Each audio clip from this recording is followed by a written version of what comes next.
Hey everybody, this is the Sliders Review, and I'm here today to talk to you about The Man in the High Castle Season 4. So this is the last season in this series, and it's a really good series that was on Amazon Prime. Basically, it's about what happened if Germany and Japan won World War II.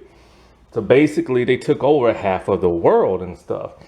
And just like I said in other videos, I'm gonna say the word Knots instead of Nazi because you know how YouTube is. And so the Knots pretty much control all of America except for the western states.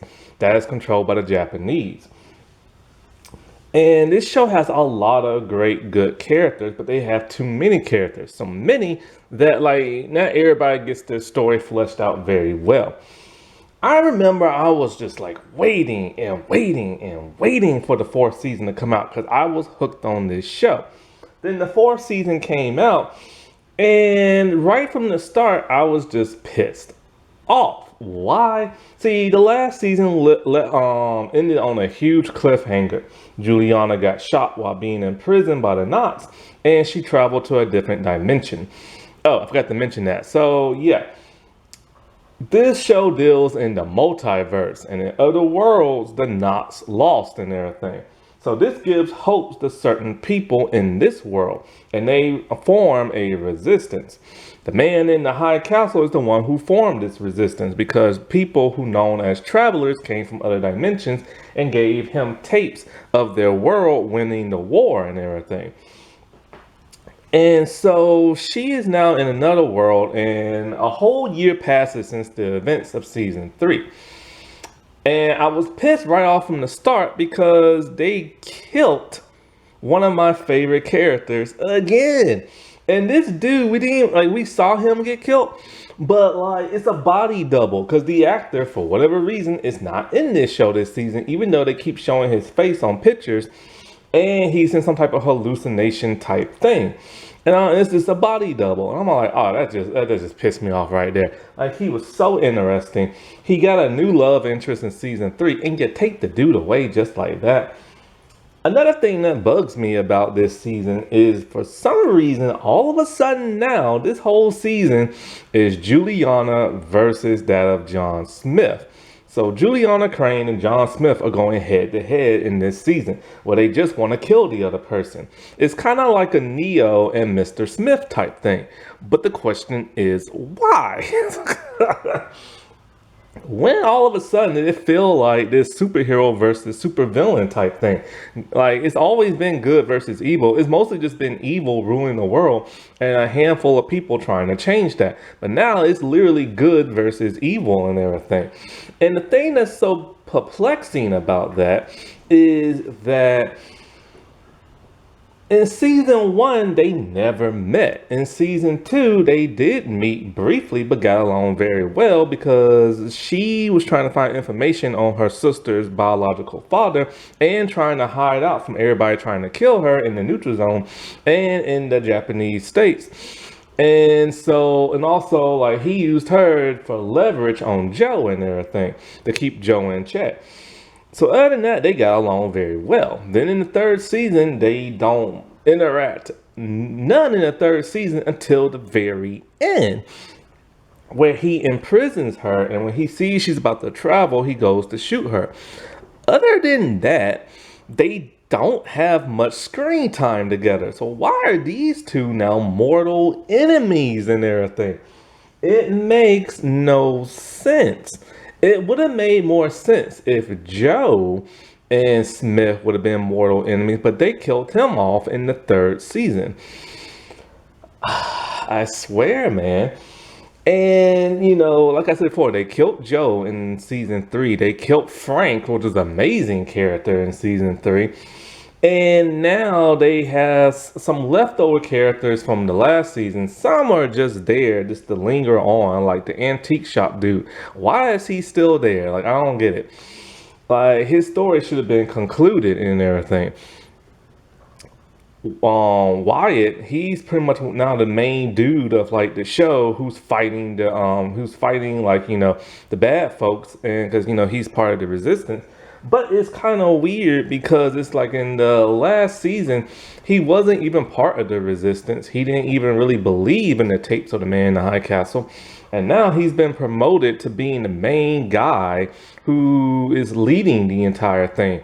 And how come Lim can't lead the entire thing? Lim has been there since season 1. He has been working closely with the man in the High Castle. He recruits other people. But Lim has been done dirty in this entire series ever since season 1. He barely appears in the show. He'll appear in like 1 or 2 episodes and does like the smallest thing ever. And I'm just kind of like, I don't get that.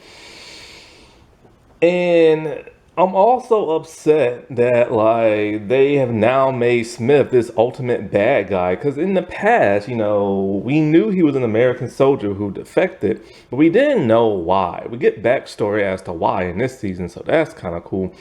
But for the most part, like, he's always been a family guy. He will put he loves, the Reich and everything, but he loves his family even more. He will do whatever it takes to preserve the life of his family, even if it means going against his own people and killing his own people, which he has done multiple times in season 2 and in season 3. But then once his wife left him and everything at the end of season 2, and they just needed a bad guy, and he's done a lot for his wife. He covered up her murder and stuff, and they needed a huge bad guy this season. They're like, all right, let's just go with him. But it didn't really make sense because of the story arc he was going on in season 2 and season 3. He's kind of one of those conflicted type characters, And so one thing I am happy about is that they finally have explained what has happened to all the black people in America and all the Chinese people in America. For the Chinese, it's a little bit vague. We knew there was a Chinese shipping department in season 2, but we only saw a car drive by with the logo, and that is it. But now we find out that in season 4, no, that was season 3, the logo I saw. Never mind. But yeah, in season 4, now we find out that Japan and China are at war. But why? It's never explained. So it's they still don't explain really what happened to the Chinese people in America. But we now know that China and Japan are at war with one another for some odd little reason and stuff like that. And so, but for the black folks, we kind of get some speculation as to what happened to them. We see black people all in the 4th season now. Where have they been? They have literally been non-existent in the entirety of 3 whole seasons. Lim was the only predominant black person we ever saw, and he lived in the neutral zone. We knew that there was some blacks living in the neutral zone, like a biker gang and everything in season 3. And in season 3, there's a scatter of a couple of black folks living in the Japanese states, because in the American Reich, there's nothing but white people. So where the heck were all the black people all of a sudden? Apparently, they've been living in the Japanese states this entire time. And I got tongue tied right there. And they've been living in the Japanese states this entire time. But yet we've never seen them. And the Japanese treat them just as bad as they treat the white people and everything. And sometimes they treat them worse. And so it's kind of it would have been nice to see black people all throughout the first 3 seasons. Why? Because apparently now there is a black communist resistance force. And apparently it's been around since the beginning of time. But we've never seen them until now. And it's a massive fleet of tons of black people, men and women, who are disrupting the daily balance of the Japanese lives and killing them, blowing stuff up and stuff like that. Where the heck are they, and why have they never joined the man in the High Castle's resistance? Well, we find out why. They don't like white people. Okay, so you mean to tell me you live in a state where the Japanese rule with an iron fist? They will beat the snot out of you and execute you on the street. They don't like the white people. They don't like the Jewish people. They don't like the black people, the Chinese people, the Mexican people, the Hispanics, the Latinos, the Native Americans, and nobody else. So wouldn't it be smart to band together with the white resistance and take them out? No, they want to stay segregated. What the world? But then they do eventually join the white resistance group and everything. And it's like, what the world? And then as for the Jewish people in the neutral zone, well, where the heck are they at that was introduced? They now have disappeared and everything after being introduced. Because we knew there were Jewish people living in the Japanese states, but they were hiding their identity. And most of them lived in the neutral zone. But there's no real presence of them at all in this season and everything. And if there are, you just don't know who's who and stuff, you know? And so it's just weird. It's like, I wish to God the black folks would have been in the show a lot more. I wish they would have explained what happened to all the Chinese people in America. Because one of the girls, Smith's daughters, because his whole family went to the neutral zone when they fled from him. But when they came back and he got them back, his one daughter, who's brainwashed, literally asked him, like, Dad, did you ever have any black kid friends growing up? And he's like, well, yeah. And she's all like, well, what happened to all the black people in the Reich and everything? Because there's nothing but white people here. And in the neutral zone, I saw a couple of black people. It was a little scary.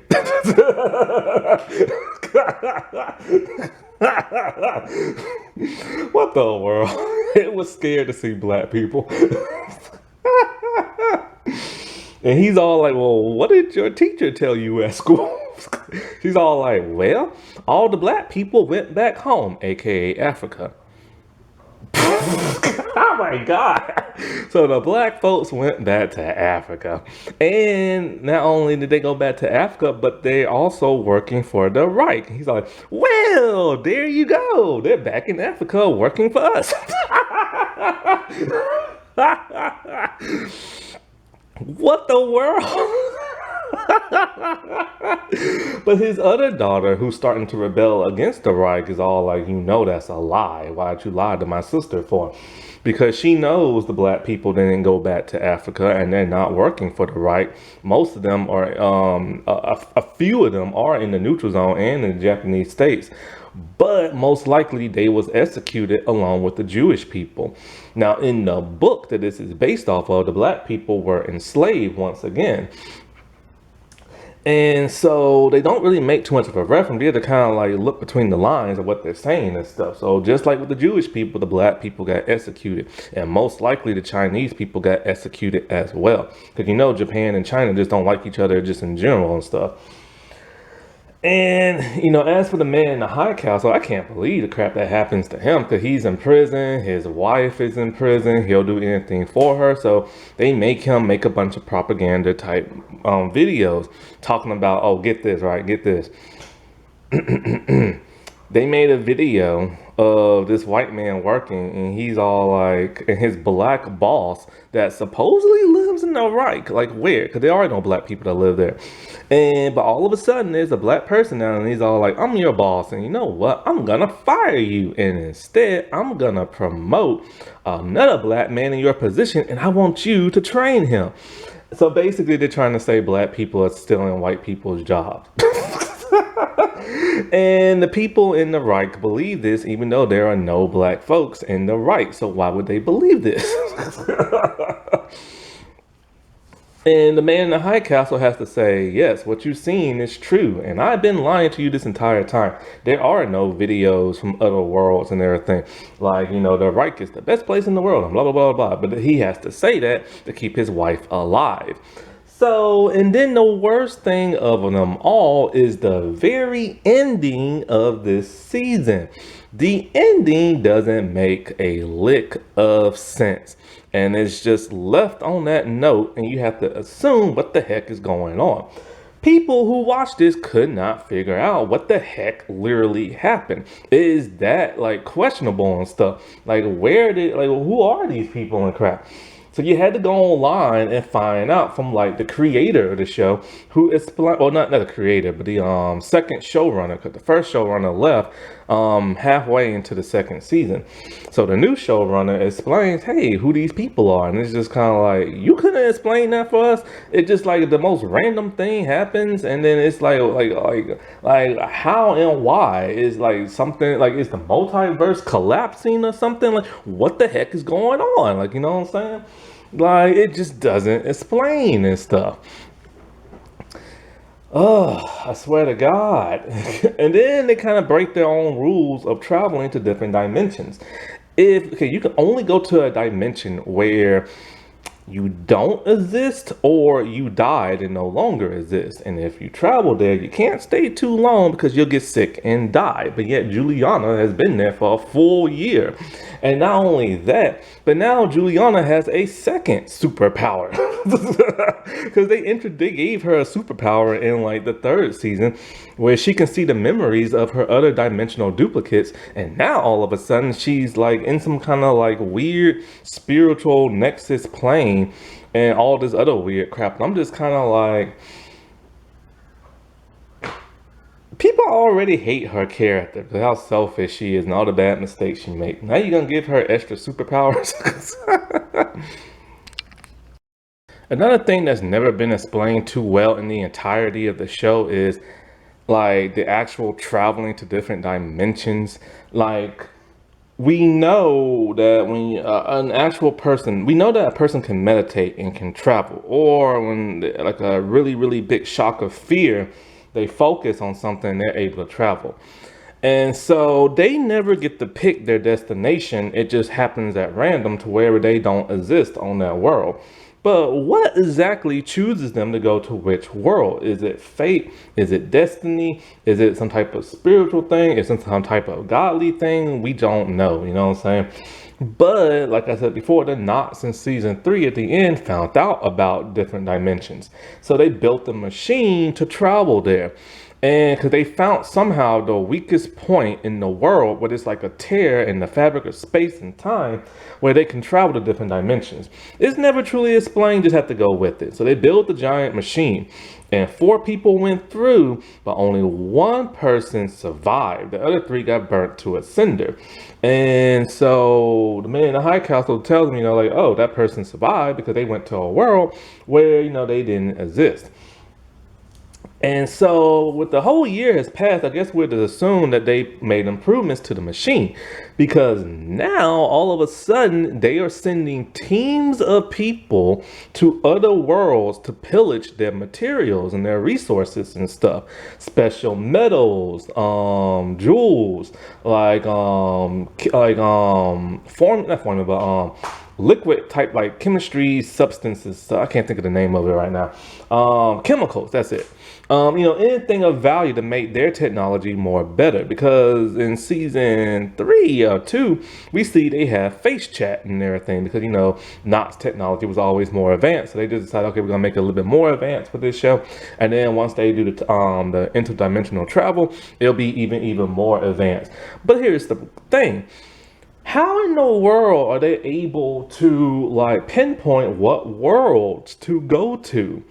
That's never been explained in the show, because now the Knots have the ability to go to a specific type of Earth. And, you know, the people who go there do surveillance. They find out like what the geographical landscape is like, you know, the currency, all this other stuff. And they take their resources, like I said before. But it doesn't explain how they're able to pinpoint what world they want to go to, and how they're able to pinpoint a world to go to where they don't exist. They have no idea what worlds they exist on. And so what if they send like a team of people and then only 1 survives and everything, you know? Because in all these realities, a lot of people live in those other realities. Like, we always see the same people in the video. We see Juliana, we see that of like Joe and stuff like that, you know? And so it's never explained just how they are able to do that with precise precision and everything. And they can't be like that stinking advanced, you know what I'm saying? And how the heck are they able to travel back? And, it's just one of those things that just isn't really explained very well, but they just want you to just say, hey, go with it and everything. And it really does hurt the show because you're trying to figure out, like, how and everything. And yeah, this is a very interesting concept. Like many shows and movies have done this before about like, what the world would look like if like, Germany won the war and everything. And I still can't believe that original Red Mighty Morphin Power Ranger guy who's all like wanted to make a shirt with famous quotes from famous people, whether they was good or bad. 'Cause he said he wanted the good ones and the bad ones because they had good quotes. And so he's talking about people like Genghis Khan, and he even mentions Hitler, talking about Hitler was a man on, like Hitler was just like a crazy man on steroids, but he had some great one-liners. What are the great one-liners that Hitler had? Gas them, kill them, execute them, genocide them? Like, what exactly was the special one-liner that he had that he wanted to put on this shirt? This man has become an idiot. This man is slowly drifting down that bigot rabbit hole and everything. And he is alienating his fan base and stuff. And what's even worse is that he already got arrested for allegedly stealing millions of dollars in the COVID relief program from the government. And so because of that, he can't even travel to another country to do like conventions or that one Power Ranger special they had in New Zealand one time. And I don't know what's been going on with that case. There's this one YouTuber who said he has the document of him pleading guilty for like a plea deal. I don't know if this is real or not. I haven't looked at the documents and nothing like that yet. But if it is real, like if you take a plea deal, that means one or two things. Either you're guilty and you want a light sentence, or what your lawyer will tell you is that, hey, look, man, you can keep fighting this in court, but it's going to be a lengthy battle and you might lose. So it's just best to plead guilty and take a plea deal. That's what lawyers tell people and stuff, whether they're innocent or not. So we don't know. And this man is a idiot. All right, let me get to the first thing that pissed me off. Togami is dead. Why? They killed this dude in an assassination attempt. A drive-by and everything. Somebody on a motorcycle just shot him up and he died while being with the crown princess. He is dead, and the actor did not even reprise his role. They got a body double and everything. Then Juliana sees him in that spiritual nexus plane where he gets Thanos snapped out of reality. Like, yes, he turns into like dust and everything. And I'm just kind of like, dude, why did you kill him off? Was the actor unavailable? Did the actor quit? Like, what the heck happened and everything? And it would have been just better if somebody would have said, oh, at the end of last season, he just disappeared out of thin air, meaning he went to a different world. I would have accepted that a little bit better, but they just straight up killed this dude. And he was just a cool, mysterious man who tried to keep the peace between the Germans and the Japanese and everything. And even though he worked for the Japanese, he sympathized with all the people they was hurting and stuff. And just like that, they get rid of this man. Like, he helped prevent a huge civil war and everything. And, all that great buildup with him losing his wife and son in the war and traveling to a new world and finding them. And they hate him because his dimensional duplicate was a bad man. But only for him to regain their trust, only for him to leave them, find a new love interest in season 3, an assassination attempt that he thwarted because a man can whoop some behind with a bow staff, all just to like kill him off within the first couple of seconds of like the 4th season. It is such a waste of a good character. When you see something like that happen, the rest of the season is gonna be crap. Lim is just barely in the show. Ever since season 1, this man has barely appeared. He only appears in each season only for like a couple of minutes and like 1 or 2 episodes.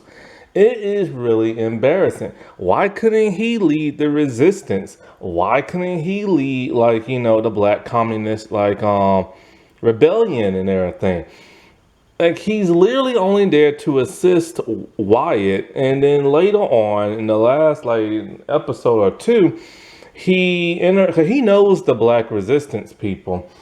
And so, like, he's the one who introduced them to Wyatt and everything. And then at the end of the season, he comes back and he shows them something they haven't seen in years: the American flag. And he shows it to the Black Communist Rebellion. And he tells them, maybe, just maybe, we can turn the American knots and everything. Because, they used to be Americans and stuff. And they are like, like, we don't need them and everything. And we ain't going back to that old flag no more. Because you got to remember, 400 years they were slaves. And then when they was free, they were still treated like crap. Even in, like, right before the war, they were still treated like crap. And, so they don't want to go back to, having to put their heads down when they pass a white person, being called the N-word and stuff like that. They want to take over the Japanese states and keep it for themselves and stuff. And, the show even points out, like, when Smith goes to an alternate reality that's very similar to our world and everything. He's in a diner full of white people, and then a black couple comes in and they want to, be served. And the owner of the diner will not do it. And then some other people are like, oh, we're going to have a problem over here. Next thing you know, the owner of the diner calls the cops, and both those people are arrested. And it's to show that, in the alternate world, the one that the show takes place in, is terrible for everybody. But then you go to like a world that's very similar to ours, and it's only terrible if you're a person of color.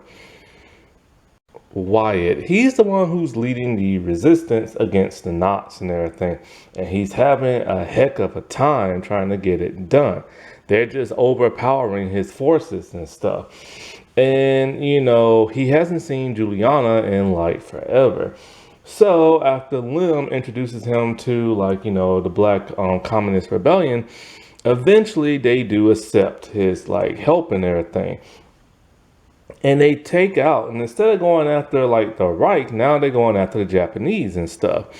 And so they blow up like some type of banquet type dinner thing, because they're trying to get all the like, generals and like the crown princess and stuff like that.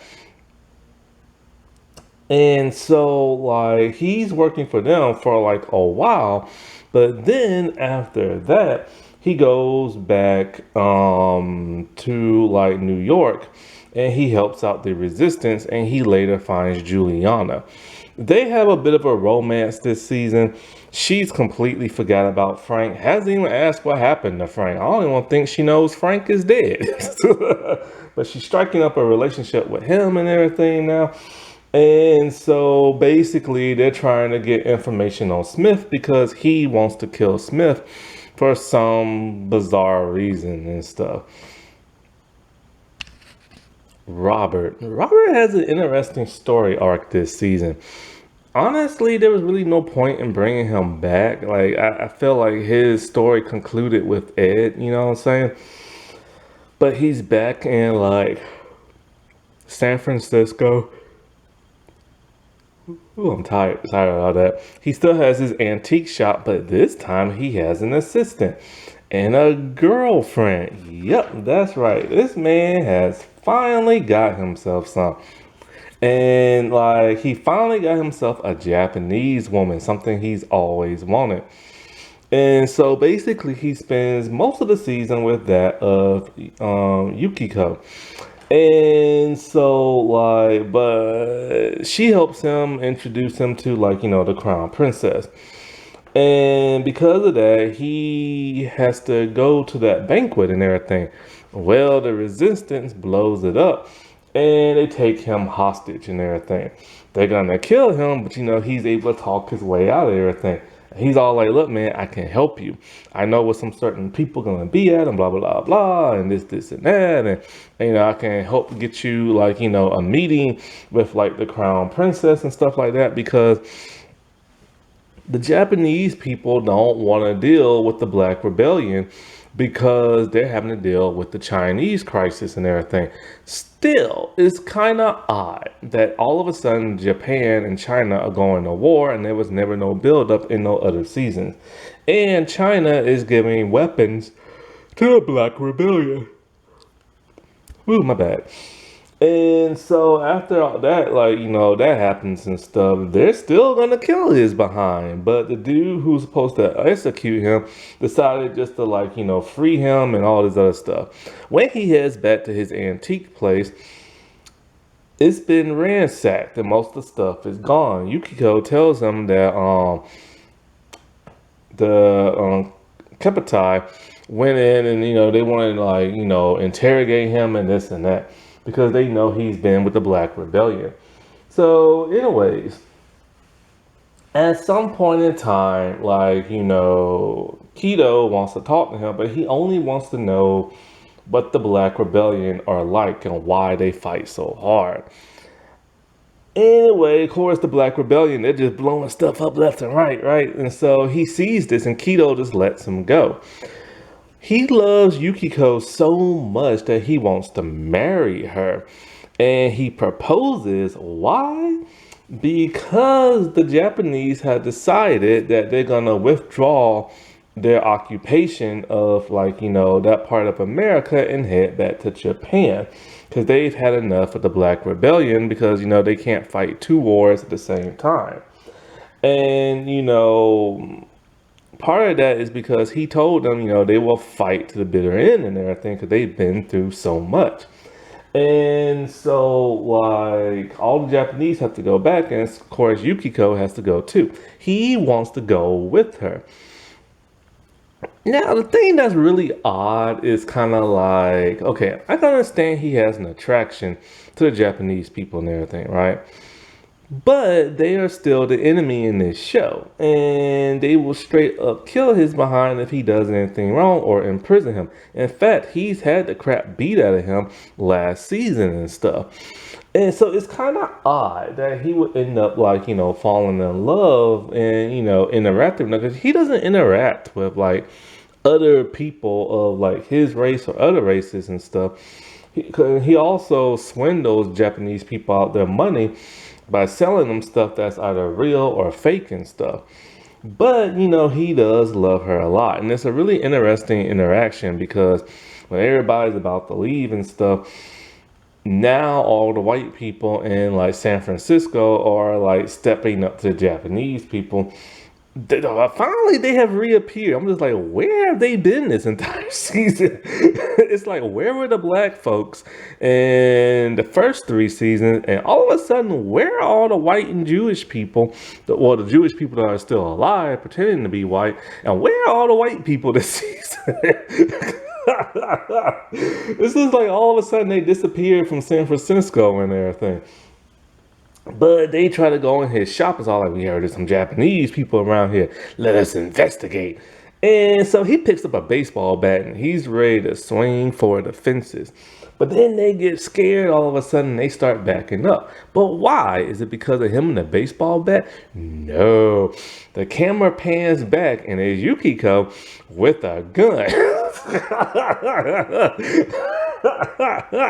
He has no idea she has it, and before he can turn around, she puts it up. But the thing is, she loves him to death. Now, one thing that's odd is that she takes orders from him instead of the other way around. This has not happened in all the other 3 seasons, except for the first with Juliana's stepfather, Arthur, because he was still working for them in a higher up position, but he was selling out his own people. So that's why they let him have a higher up position in the job. Other than that, like, it's the complete other way around. Like, you take orders from the Japanese. So he gets like a letter from the crown princess saying he can come to Japan. He tells Yukiko, look, if I go, I'm gonna stick out like a sore thumb, and people are gonna treat us like crap because of what I am. Because he's literally gonna be the only white person in Japan and stuff. And she tells him that even though she's Japanese, she will still be a peasant, and because she works on a farm and everything. This is interesting because when it comes to Japan, nobody knows much about them. Think about it. You never hear about Japan on the news, like the local world news, like when and stuff that goes on all day. You don't hear about that, and it's just like nobody knows anything about their country anymore. The only time anybody ever knows anything if anime comes out or it's like a Japanese band and stuff. But other than that, it's tight-lipped. I remember when I was in college, we had tons of Japanese exchange students. They were really nice, but I never interacted with them because they don't interact with nobody else that's not Japanese because they can't speak English and stuff. Most of the time, if they do interact with somebody of another race, it will always be like a white person who's obsessed with like their race and stuff or their culture. And I remember one time I met this one Japanese woman when I was at college and stuff. And she was really nice, and I hung out with her and stuff for like a brief time. And she spoke English, and I asked her straight up, do you miss home and everything? And she gave me the most terrified look and said no. She did not want to go back for some bizarre reason, but she never said why. And so, like, when Robert and Yukiko go to, like, the boat, the guards will not let them on because, the boats are getting filled up and everybody's frantic to get back home and the guards are just being, like, jerks. So he gives them a huge wad of cash and he takes it. He's like, all right, she can come, but you can't. And so he has to bargain with the dude and give him this really expensive watch. And he takes the watch, but he still won't let Robert on. And he tells Yukiko, just like go back home so you can be safe. Just like forget about me. They've been married now for like a day. And so she gives the wedding ring to I think the guard, and he won't take it. So Robert takes it. And she goes on the boat, and it's so heartbreaking because he really, really, really loved her, and she really loved him. Now, it would have been nice to see how they met and see their relationship blossom, but the show just goes right into their working together and their dating and stuff. And it's really sad to see him sitting by like the dock, all alone with a couple of luggage, and everybody's gone and he can't have her. And I remember I think he told her a story about when, the A-bomb was dropped on America and the Reich took over and everything. He survived by eating rats and stuff. And it's like really gross, but really sad at the same time. So you think his story arc is going to be over, right? No. He has one more trick up his sleeve. He heads to that Asian gang that's now being taken over by somebody different because the other dude died in season 2. And, he manages to get like a ticket so that he can go to Japan. And so, like, he leaves, and I'm assuming he made it there because we don't know what happens to him after this. The show really doesn't tell you what happens to a lot of people at the end that survive, which is a huge bummer and one of the reasons why this season sucks. Juliana, the one everybody loves to hate. I have mixed feelings about Juliana. The only time I ever liked her was season 1.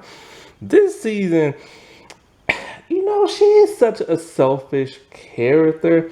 I don't know why she's written that way. Now, the actress does a good job playing her. The only problem is that, I don't know, since season 3, she doesn't have emotions anymore. Actually, season 2 a little bit. A little bit in season 2, but mostly season 3. Ever since then, she just doesn't have an emotion. She's always stern or she's pissed off. She's really pissed off this season. And it's to the point where it's kind of like, it just makes her seem like an unhappy person.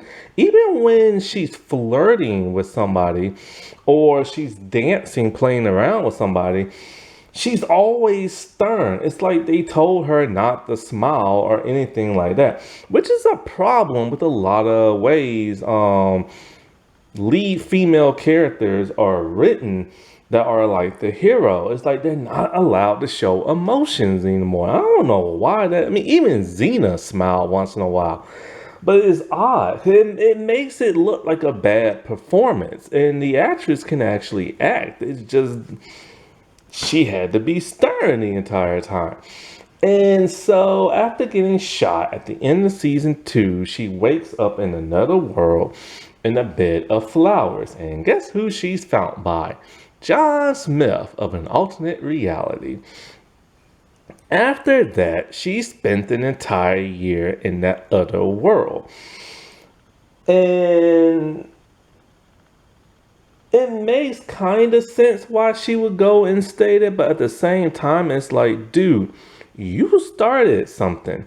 You helped the rebellion. You helped like start a movement. You've ruined so many people's lives. Frank is literally dead because of you. His family is dead because of you. His life was ruined because of you and those tapes. Ed's life was ruined because of you. It's like, and so she's just there having a great time. She's teaching karate and stuff. And oh, look, she's hanging out with Thomas, the alternate Thomas and stuff. And she has a boyfriend in that other reality. She ain't thinking about Frank. She ain't going back to the world to see if Frank's okay. She ain't trying to bring Frank to the other world. It just, she's like, screw you, Frank. And she's just having a good time in this other world. But she is paranoid every time the alternate John Smith arrives. He's a nice guy, but she just thinks it's her John Smith. And she questions him. She interrogates him. All this other crap. Well, some of her suspicion was right. Somebody is tagging along, following her, and it turns out to be a Knox from her reality, because she had asked her boyfriend for like a gun and stuff like that. So when he found out that Julian went to this world, he's been telling Smith and this and that, and he tried to take her out. But the alternate John Smith finds her and rescues her, but he ends up getting stabbed to death. Now, the real John Smith can travel to that world. Now, what's kind of odd and a little bit of plot armor is that it's too convenient. She happens to be on the world where there's a Thomas and a world where John Smith, her John Smith, is aware of and is going to start traveling there. It's too convenient. It's too much plot armor. But anyway, so after this ordeal, she decides, you know what? I'm going to head back to my reality and I'm going to kill John Smith. But why exactly? She's acting like John Smith is her mortal enemy. But they've never met in season 1. They met briefly in season 2 and had a good time. They met, got along, they didn't do it. In season 3, they don't interact until the finale, until he tries to shoot her because he sees she's trying to travel. So why all of a sudden is she or he's her mortal enemy and she has to take him down? Like, you see, it's just kind of odd. It's like now these two are like locked in battle and everything. I get why he wants to kill her because, because of the whole Joe thing, and she knows about alternate worlds, she knows how to travel, this and that. So when she heads back, she's wandering around, she gets captured by like an officer, a security guard dude, and she takes him out. But John is alerted that she is back in this world. So she heads somewhere in New York and she meets up with Riot. And then those two strike up a relationship and everything. They flirt, they kiss, they dance. And I'm just thinking, what happened to Scarface? You know, your boyfriend Frank. She ain't even try looking for this dude. She has no idea he is dead. She has no idea where Ed is, or even trying to figure out. She's not trying to find Lim. It's just like she's not thinking about all these people that she know and have screwed over, and it's just odd. So she's working for the resistance, and so far it's really only about 5 to 6 people trying to take down the entire Reich of New York. And they have other like foot soldiers, but mostly just them we see interacting. So they're going after the Smiths. They need some dirt on them.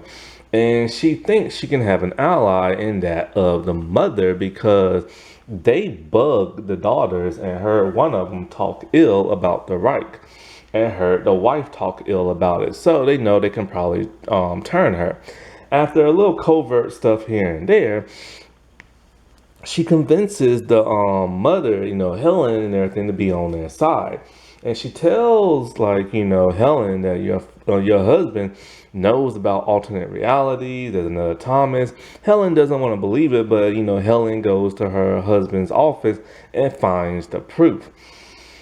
After all this, they decide they're gonna hit the Reich and hit the Reich hard because the Reich has created a bullet train. Not only that, the bullet train is basically, it has a turbine engine and stuff like that, but they now know because of Helen that they plan on going into other worlds and imprisoning people and put them in concentration camps and take over the multiverse.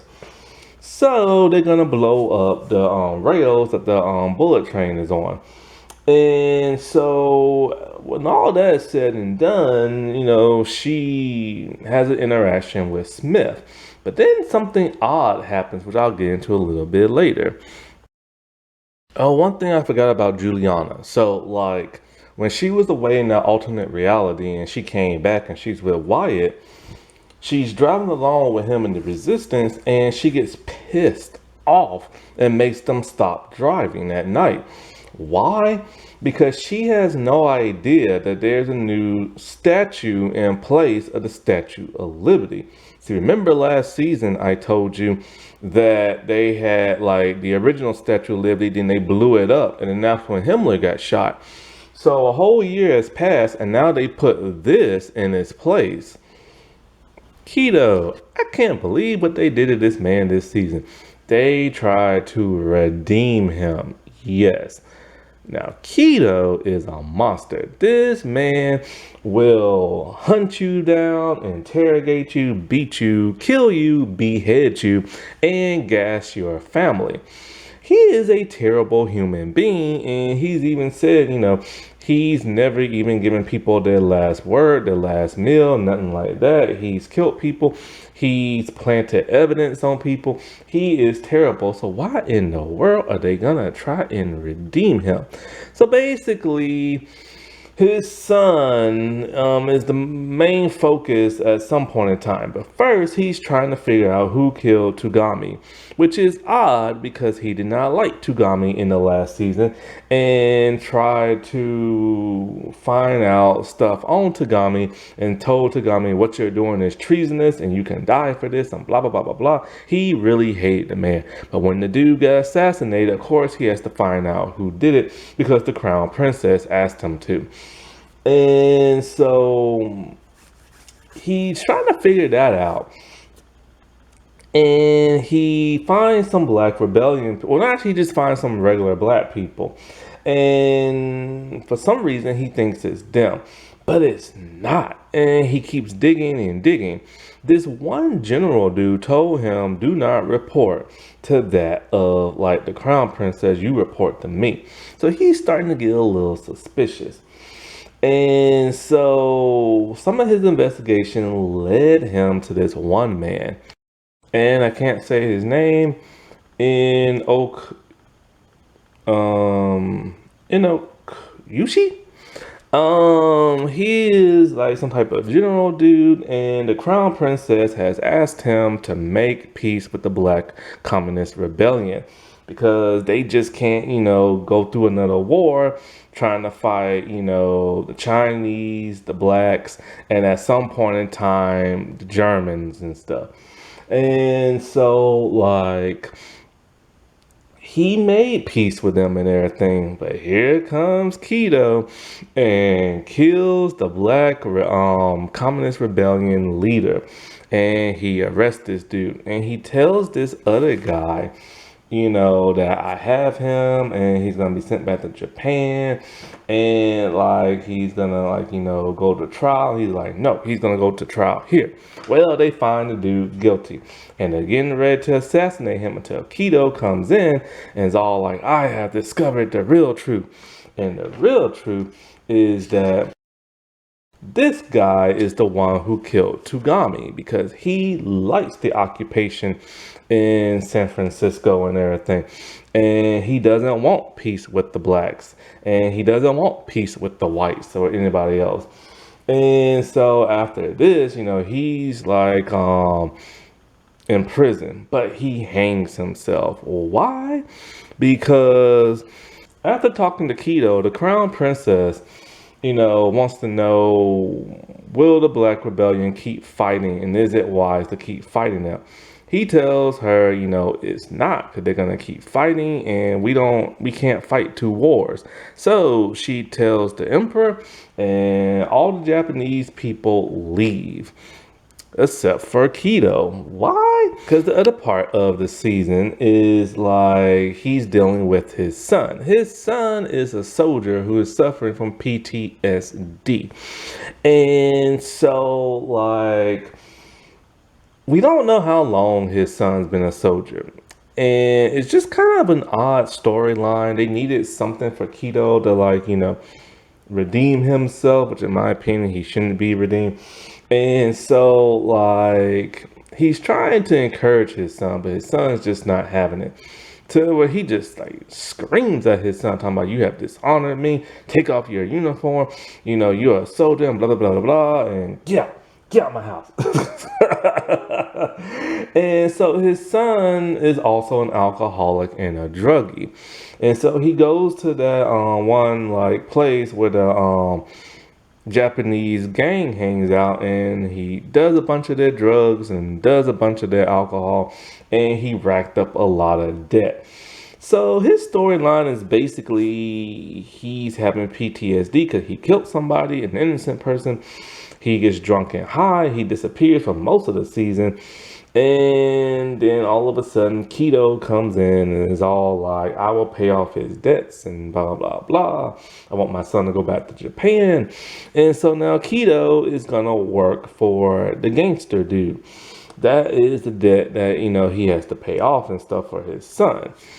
And he has to cut off his pinky, and that's literally it.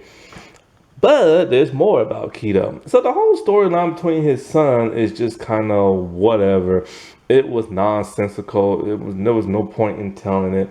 The son is barely in the show. We don't really see him cope with his PTSD other than just doing drugs and whatever.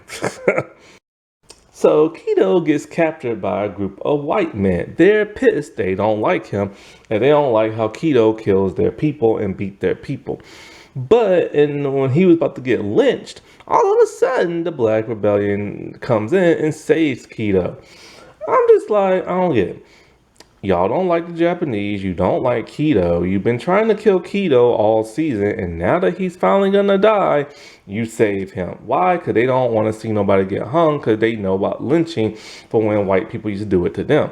So they stick Keto in the same room that Frank's family was in, the gas chamber room. Keto knows this, and he just starts watching TV, getting ready to die. So the dudes turn on the gas, and he's prepared and he's ready until the tank is empty. So then they come in with guns, and Keto ain't going down like that. He whoops their behind and he leaves. But then he's captured by the Black Rebellion people. And because they want to give him like a trial and this and that, and they're like, this is our new America. We're gonna give people a trial. And I'm not like, you hate this dude. You hate his I don't get it. But anyway, like I said before, he works for the gangster now. And that's all we know. The man in the high castle and his wife. So they're still under the Reich prison camp and stuff. And they're forcing the man in the high castle to make a bunch of videos talking about how he lied about the tapes. He lied about alternate realities. And black people are coming to take your job, but there are no black people in the Reich. So how are they coming to take your job? But of course they believe it because they're brainwashed. And he's doing all this to keep himself and his wife alive. And it's really sad to see because, he started something. He's the one who started this entire movement and stuff. And so, like, his wife kills herself and everything. And he is so devastated the way he tries to kill himself, but they had to restrain him. After that, he kind of just disappears after talking to Smith for a while. And so there's more that happens with him towards the end, but I'll get into that a little bit later. It's a waste of a character, in my opinion, because it's kind of like, the show is called The Man in the High Castle. And you want to know who he is and why he started this and blah, blah, blah. And we find out why he started and stuff. But you think there would be more to him than just this. Now he is a shell of his former self. And he did all this stuff to keep his wife alive. But she just offed herself because she didn't want to live her entire life under like prison rule and everything. And it's just kind of like, this season is so rushed, man. The Black Communist Rebellion. And so for the most part, they're led by a woman named Belle. And Elijah is her boyfriend. They don't have a leader no more since their leader got executed, but basically she runs the entire thing, even though she says they all run it, but it's mostly just her. And so she is headstrong and she wants the Japanese out of San Francisco, either that or make peace with them. And so she said, they were put in concentration camps. They busted out. So that's where they've been. And the ones that survived is now them. So they've been living in San Francisco this entire time, but yet we have never seen them. They're a cool group, and it would have been nice to see them more in the other seasons to build up their storyline better, Because now all of a sudden they just come completely out of nowhere. But anyway, they go around blowing up a bunch of buildings. They're blowing up like boats.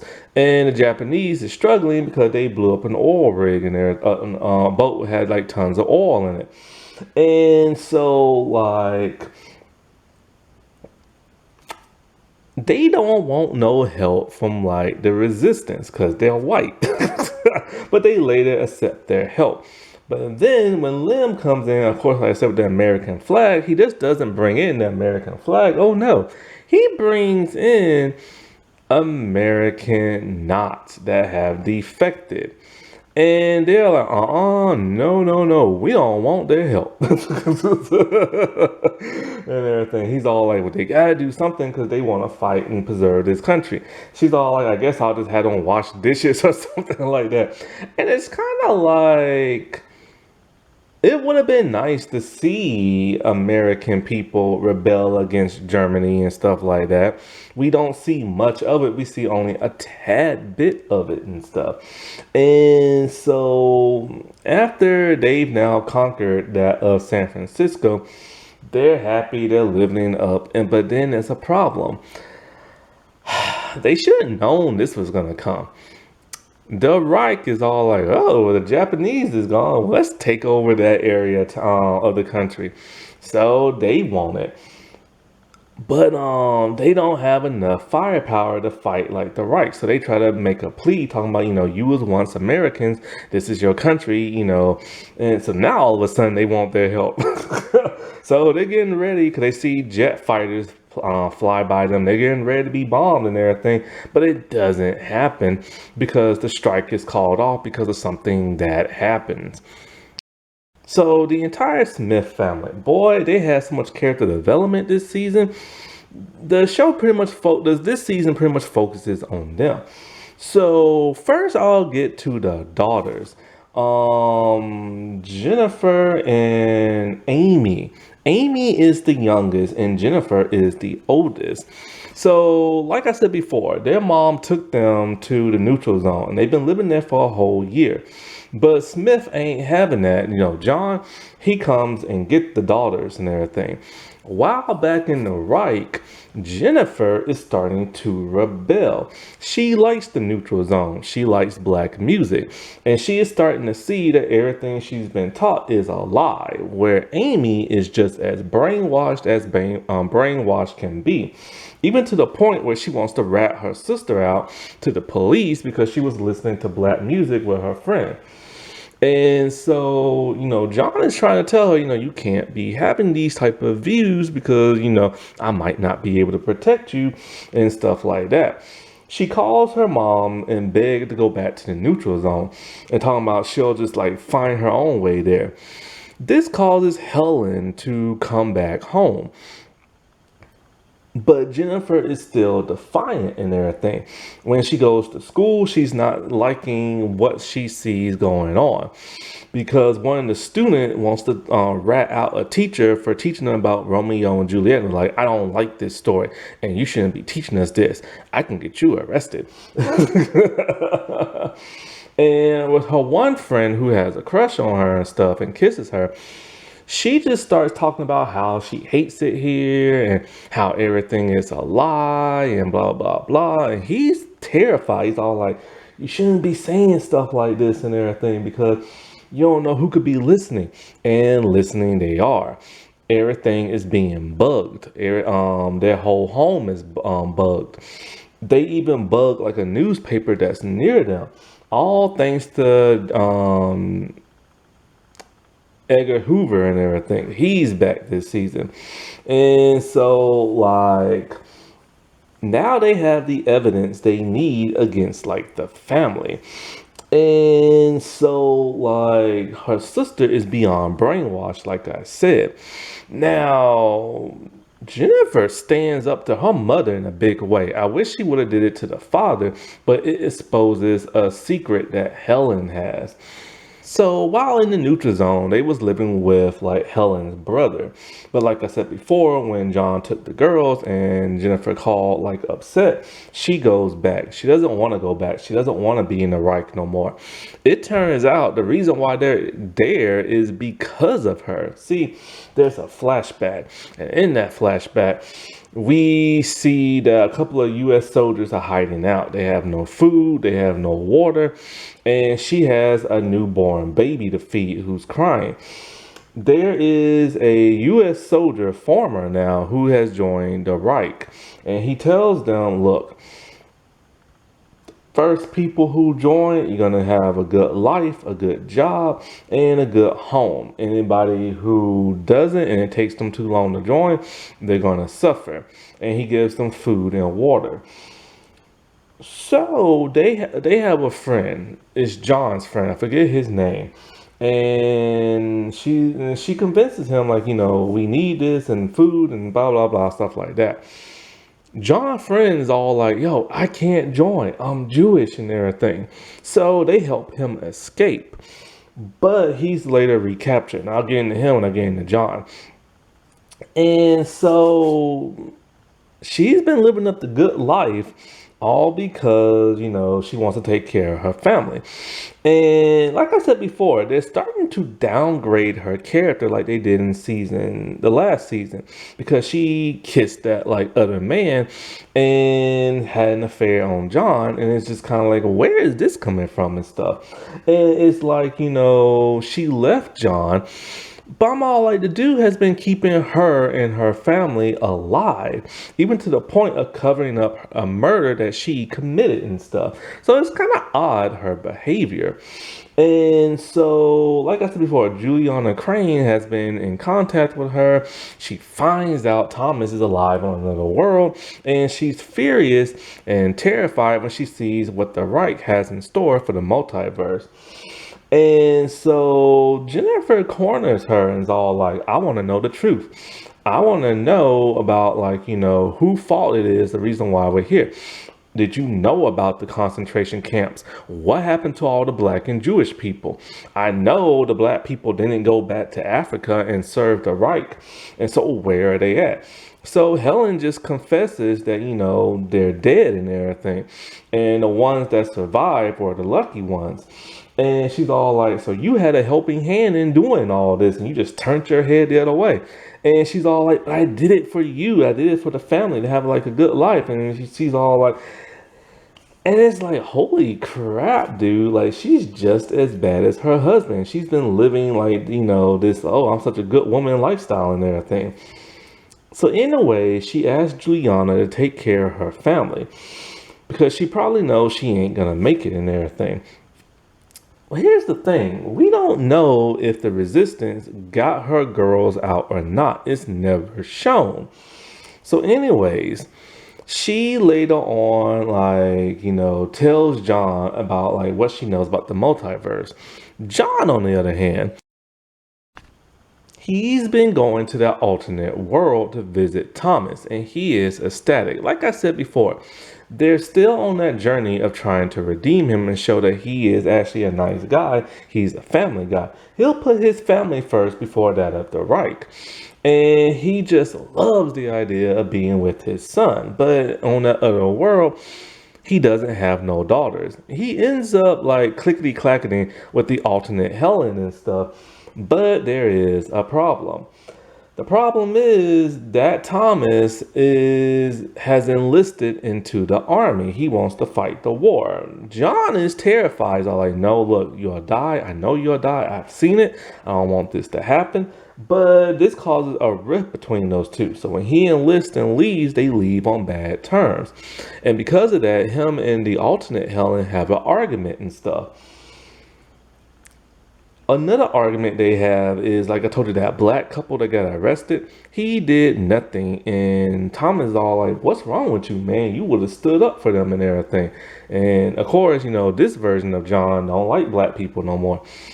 So he screwed everything up with that world, but he has another plan. So while back in his reality, he's learning more about the multiverse and this and that. But there is a problem. Like I said before, Helen and Jennifer have been speaking out against the Reich. So once again, here comes German soldiers wanting to execute him again. Every season, this man has to fight for his life. And they're closing in on him to where they make him go to Berlin. Before he goes to Berlin, he was talking to a friend of his. And his friend's all like, look, John, this used to be our country, man. We should be the ones ruling America and not that of the Reich. And so, he's all like, we got nukes, we got weapons, we got the manpower. And so when John goes to Berlin, Himmler is still alive, like I said. He survived last season. And so all these, allegations against him, J. Edgar Hoover has, surveillance on him, audio surveillance, because J. Edgar, he's all like, look, man, we need to start putting video cameras in every building, audio, blah, blah, blah, blah, blah. Nobody should be around and walk around this country without being spied on, and we need to know who is the enemy. So he okays it and everything, not knowing he will get tapped and stuff. And so, while he's there, Himmler is all like, I thought of you as a son and blah, blah, blah. And Himmler's really sick at this point. And he's all like, you didn't even come to the hospital to visit me. And when he's in his little, he has his breathing, tank on his mouth and everything.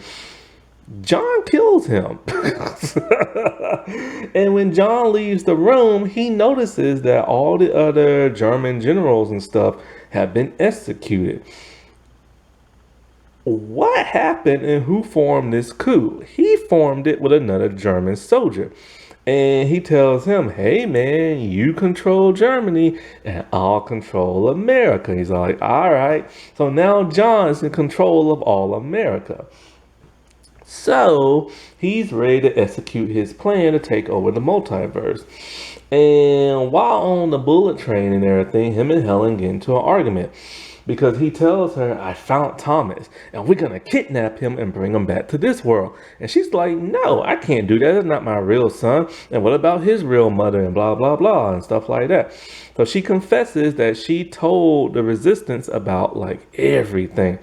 He's pissed, but they blow up the train. She dies in the explosion. I'm like, you gotta be kidding me and everything. She dies and Keto doesn't.